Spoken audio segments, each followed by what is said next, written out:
Good morning, ladies and gentlemen. My colleagues here from Harvard can tell you that you're at the home of the Harvard Yenching Institute.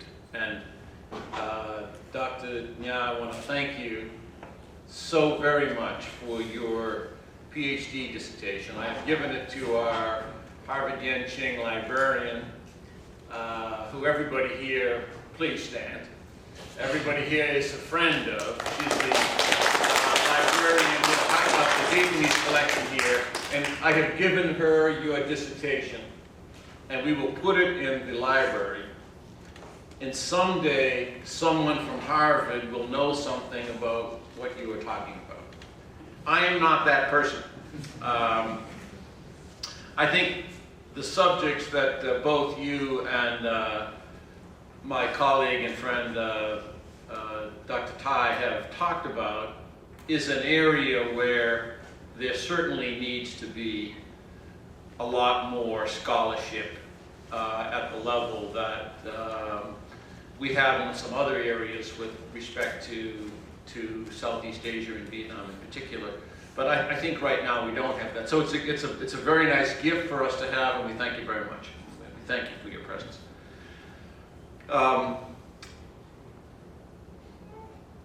No, we have a historian and a lawyer.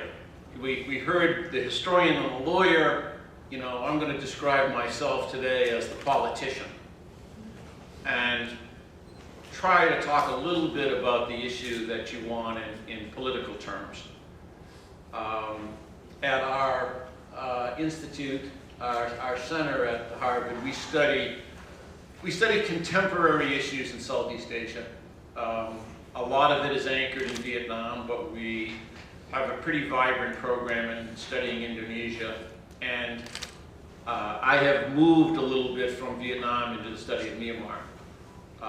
But we do look at that in relationship to China and India and other places. And I'm going to talk a little bit today about the emerging issues in the EC. So again, thank you for having me. I'm going to try to make this a little bit more interactive with the audience,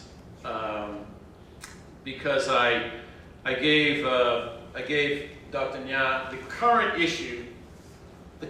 issue of the Atlantic Monthly magazine. The Atlantic Monthly magazine is one of the premier American public opinion. You know, it used to be a literary magazine, but it's now a very, very important very important magazine in America about public affairs. And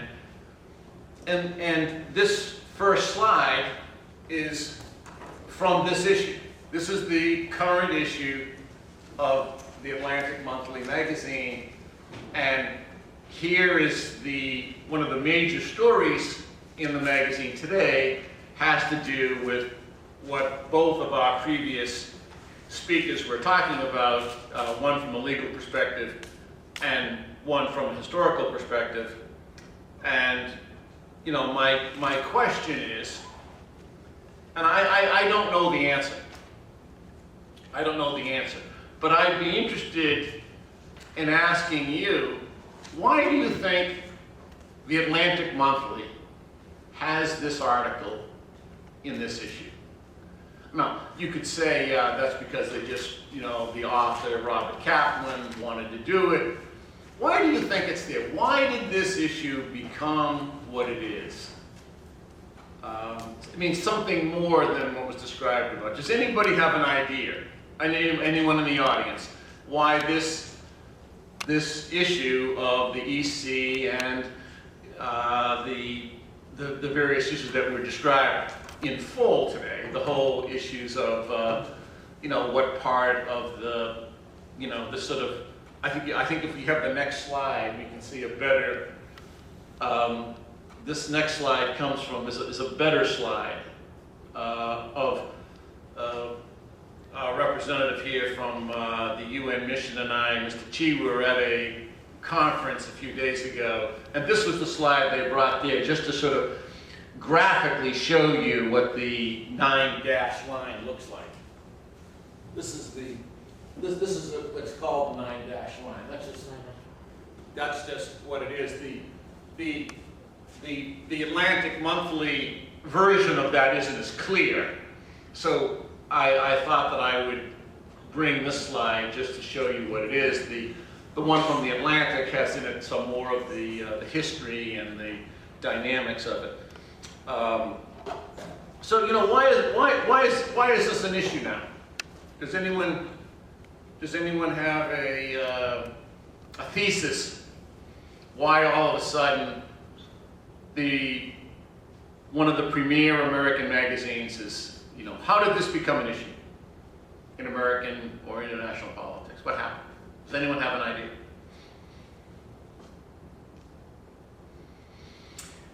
Well, I thought we'd have a little bit more. Well, let me try a thesis and see if anyone agrees, disagrees with it. Can I take a quick guess? Sure, certainly. What's your name? Long. Long. And are you a student in the Boston area? I work. Yeah, great. Oh, you work? Yes. Okay, yeah. Please take a shot. I'm gonna go with, because the election's coming up and all about foreign relations with China, with the President Obama and Mitt Romney.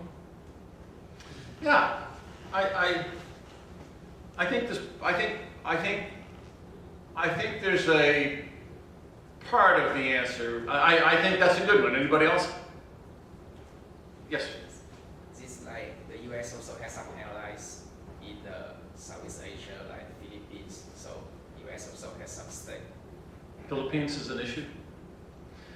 I think the Philippines is an issue. Anyone else? Yes, Tom. I think it's involved with the U.S. Evolving policy moving toward the Pacific area, especially with Secretary of Defense Panetta recent visit to Vietnam.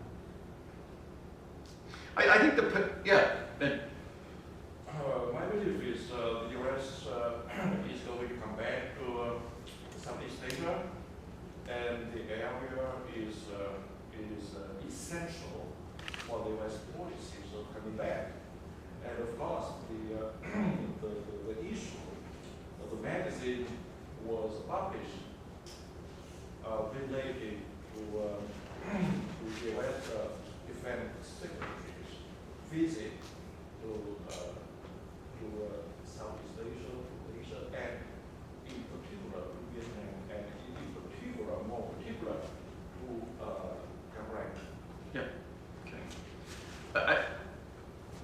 I agree with all of those. I have a little. Well, I don't want to call it a theory. It's too frivolous for a theory. But I think part of the answer starts with President Obama's first visit to China.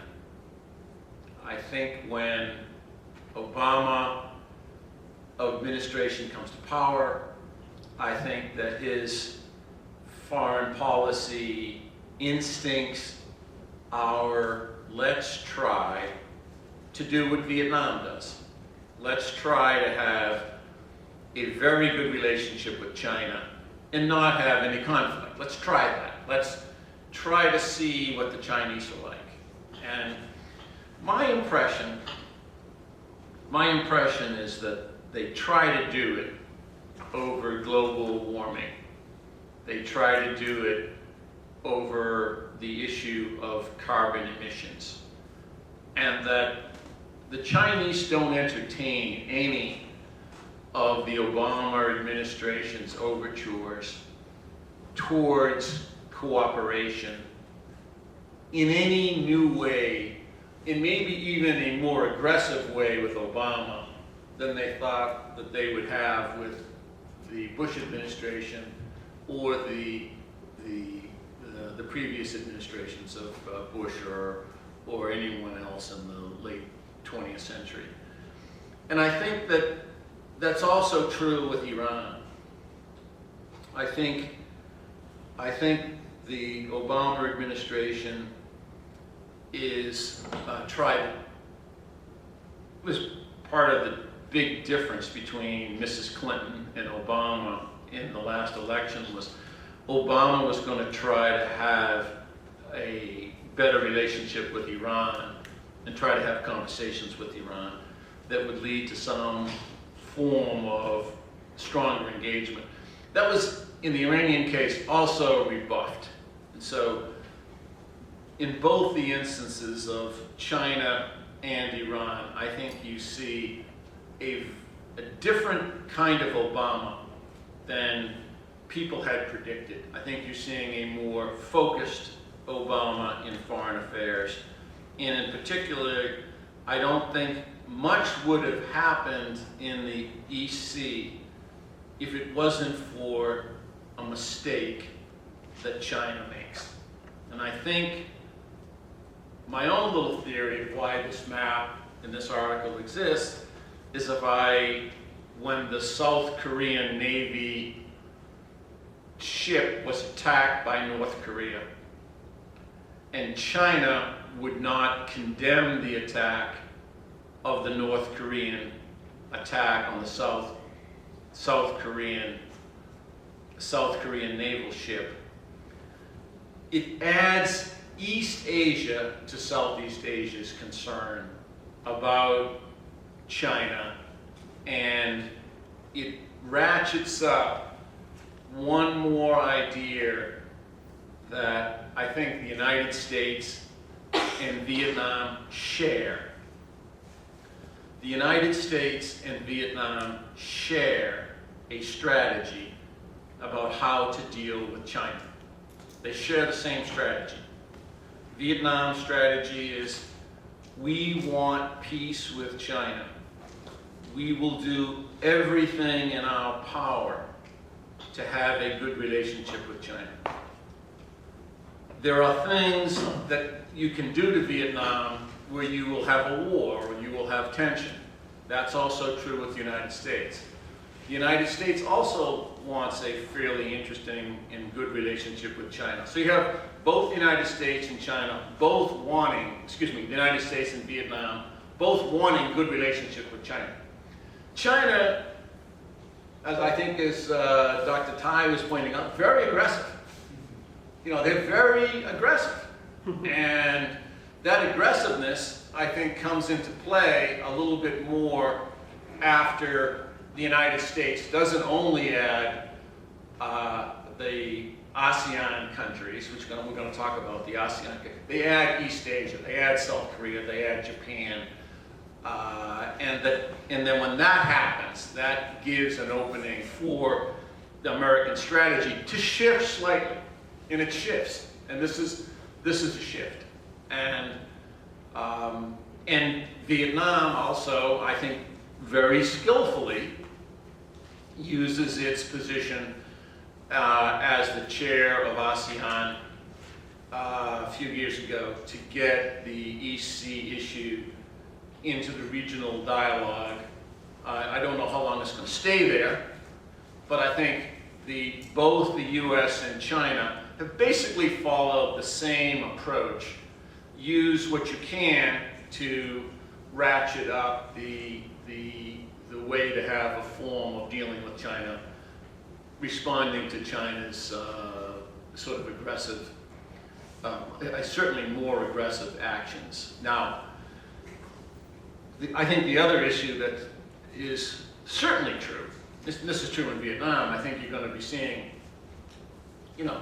a slower growth rate, China grew very, very fast for 30 years.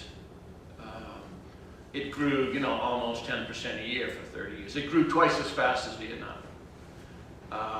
China's economic performance has outpaced Vietnam's in the last 20 years. So for about the same amount of investment per capita, China grew twice as fast as Vietnam. China has a much more efficient economy. Mr. Zhu is a specialist on this. China's economy is much more efficient than Vietnam's. And it has gotten themselves overbuilt in lots of things, and they're now certainly going to be looking at a slower growth rate. The issue is that slower growth rate going to make them more aggressive or less aggressive? And you know, it's not clear. We certainly don't know the answer to that, and we don't have a way of predicting that. But I think that is the issue, and I think I was frankly surprised by the Panetta clarity. I was surprised by Mrs. Clinton's clarity. And from what I've learned recently, I think that Mrs. Clinton's strategy sets out what these colleagues were talking about, both the issues of the jurisdiction of the UN Law of the Sea and of traditional sovereignty laws. And you know, what I see is an important connection between law of the sea and the issues that were raised by both of my colleagues previously. This connection between the law of the sea and of traditional geographical international law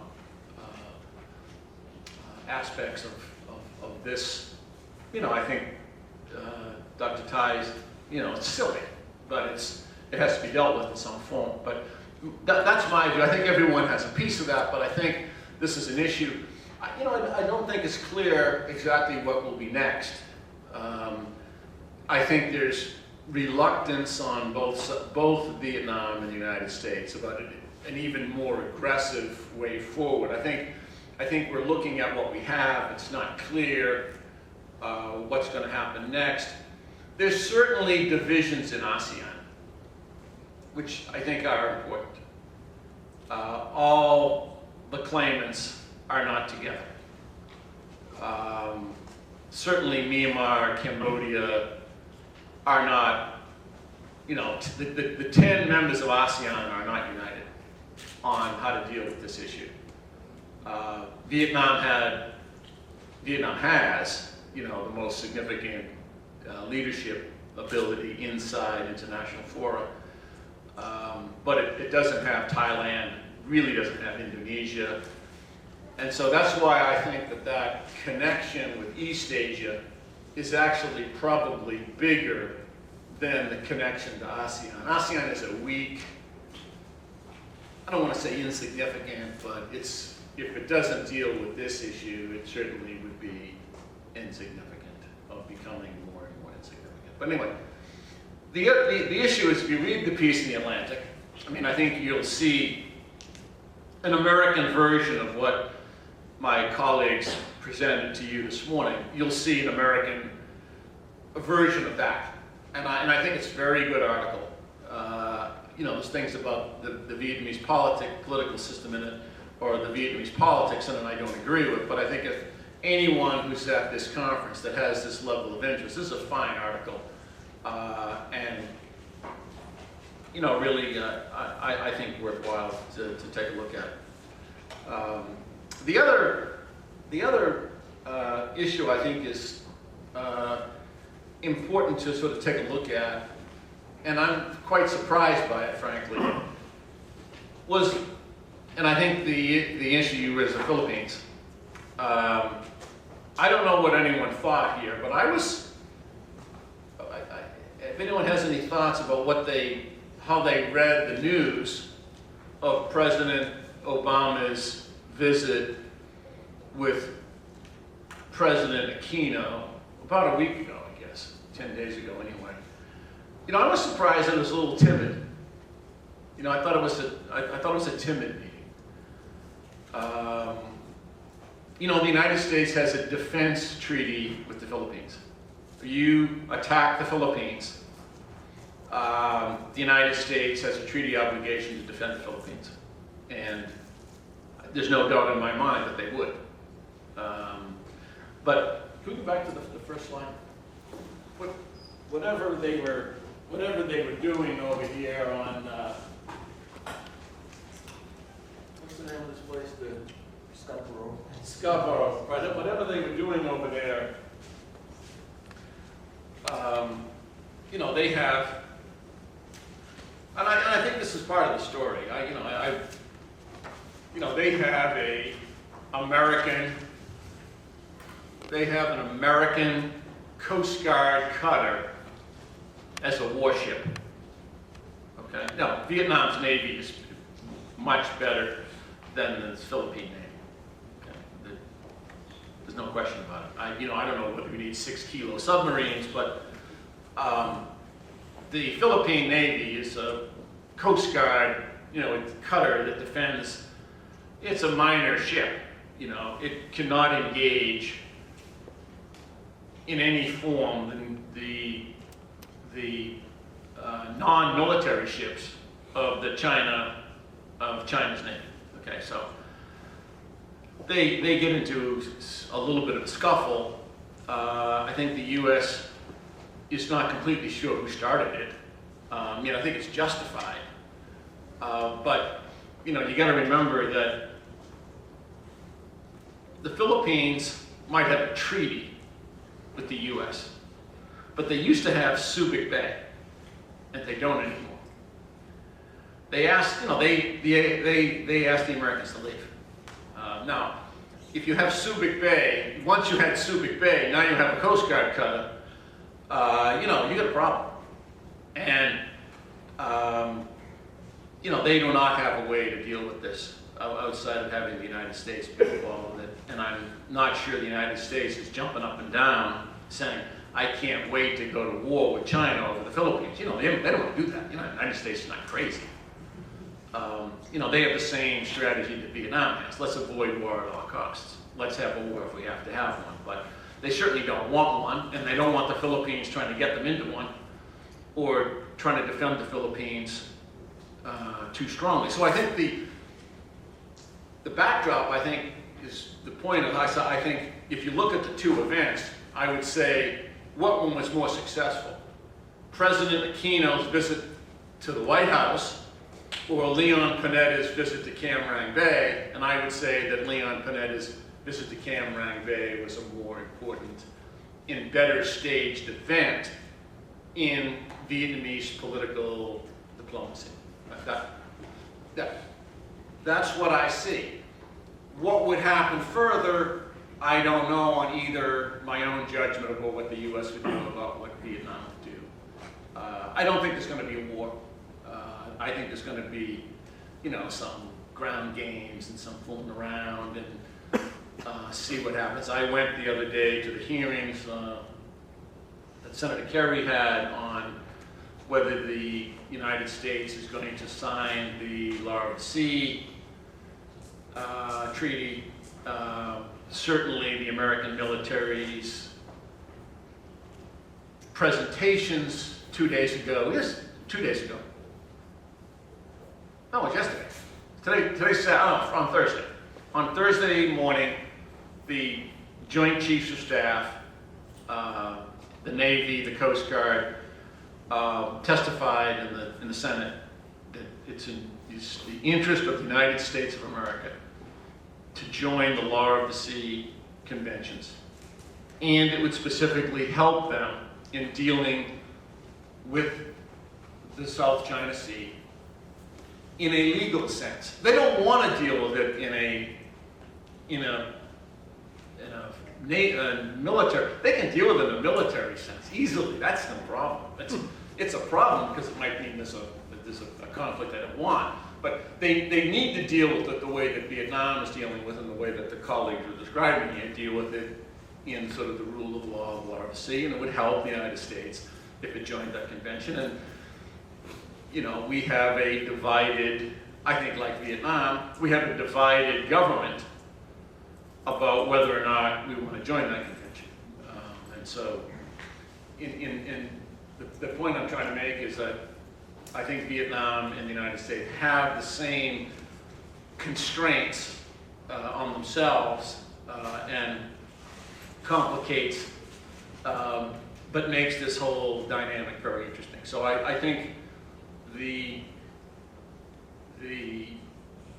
issue that I think Vietnam rightfully asks, and I think the United States asks it back, is what is there this is an issue, I think, of unresolved issue, but the last of the three issues that I want to talk about, get some more questions, is the United States going to make a grand bargain with China and leave the Southeast Asian countries, you know, to do what they can, and a future is going to be connected between a grand bargain with the United States and China, the great powers will make a deal, and that when if you look at the Aquino visit, you say, yeah, maybe there's a possibility, but I don't think that's likely because of, I think, a strong commitment from the strong East Asian countries, maybe with the exception of Taiwan, but certainly South Korea, Japan,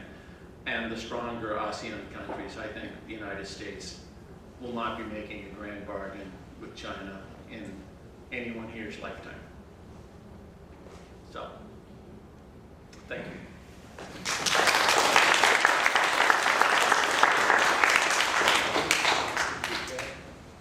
Thank you, Mr. Thomas Vallely, for his very clear and very helpful presentation.